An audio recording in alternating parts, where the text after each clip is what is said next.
po ako gano'n. Sabi niya, hindi, ganito gagawin mo. Ganito gagawin mo. Hindi, direct. Ako bahala. Tapos mismong take po, 2 araw po namin sayaw.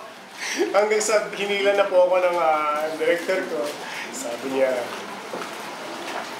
hindi ka ba marunong sumayaw? Hindi ka ba marunong sumayaw? Sabi ko, marunong po ako sumayaw. Sabi niya, bakit hindi kayo nagtatagpo? Ba't hindi kayo nagtatagpo ni Angel? Sabi ko po, ginulong ko na lang kay Direk. Sabi ko, baka si Angel. Tinira. Baka si Angel yun. Pero hindi ko alam kung sino po sa amin dalawa. Hindi ko talaga alam kung sino sa amin dalawa ang wala sa beat ng panahon yun. Pero nahirapan po talaga kami doon. Nahirapan kami doon sa eksena. Marami po yun. Sobrang dami po namin pinagawa. Meron pa po kaming nasa side na dance instructor. Nagko-coach. Na nagko-coach po sa amin. Meron pa po, marami po yun. Tapos dumating na po sa point na, kasi may 2 pong kumakanta, si Moira, yung nagigitara po.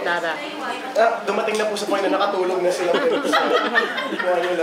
Tapos sabi, Angel, Sian, maawa naman kayo sa nagigitara, wala na silang Tapos po yung namin, yung buong cast na kagano'n na, kayo na lang, hindi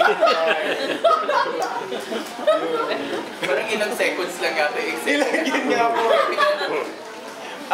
Last na.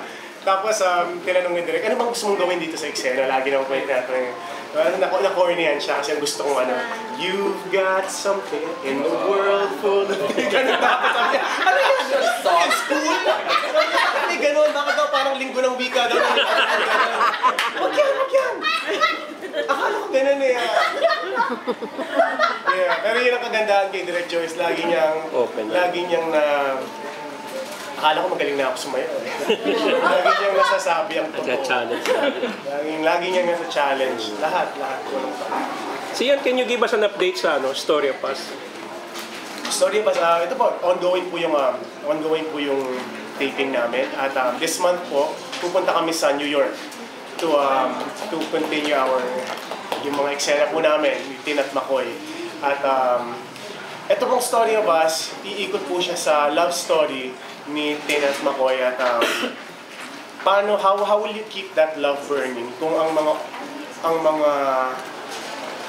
meron tayo kasi mga kailangan gawin sa buhay, meron tayong mga priorities. Once mag-sink in ang priorities sa isang nagmamahalan, how are you guys gonna stay together? Yun po ang mensahe nitong teleserye. So talking about priorities, malapit na ang Valentine. Nako! So, last year sa hot air balloon, meron lumipad na lovebirds. 3 AM po kami nagising. Tinawagan ko siya ng mga 10 last year, sabi ko, okay lang gumising ka ng 3 AM. Kasi kailangan nasa Pampanga na tayo by 5 AM. And nakakakaba yung moment na yun kasi hindi ko alam kung ano yung paano ba? Sino nga bang tatawagan pa dito? Kasi hindi ako familiar sa hot air balloon events. Pero yun po, from 5 AM hanggang 9 PM po yung buong trip na yun. So this year, nag-iisip pa po ako kung anong activities ang pwede po namin. Sa New York. Kasi last year air, water, and land, diba? So this year, meron ka nang naisip or surprise pa yun, ha? Hindi pa po, nasa planning stage pa po. Alam ko malaking bagay para kay Kim alam ko maski hindi niya sinasabi sa akin, alam ko malaking bagay para sa kanya ang pinaghahandaan ko kung ano man yung pupuntahan namin. Hindi ko siya material na tao, she doesn't expect gifts, but I know she expects effort. Maybe tandem jumping, skydiving. Napagbigyan ko na po siya sa LA nung pumunta po at nagsuka po ako pagkatapos, hindi ko na kaya. Ikaw pala may fear of heights. Oo, hindi pala si Angel Locsin. Si Angel po nakasakay na siya sa helicopter. Ako po first time ko po yun. First time ko yun sa helicopter.